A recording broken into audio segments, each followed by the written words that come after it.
everyone, this is Alice from TEWREX Industry Machinery Limited. Today we come to the VOLVO factory. Here you can see many different kinds of excavators. I will introduce one of them to you. Okay, now let's go.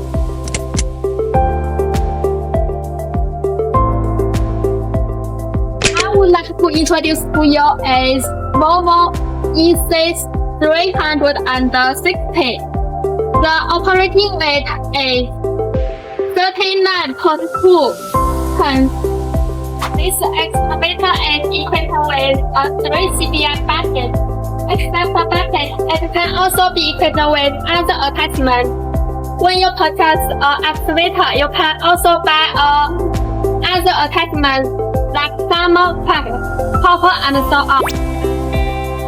Now let's look at the inners.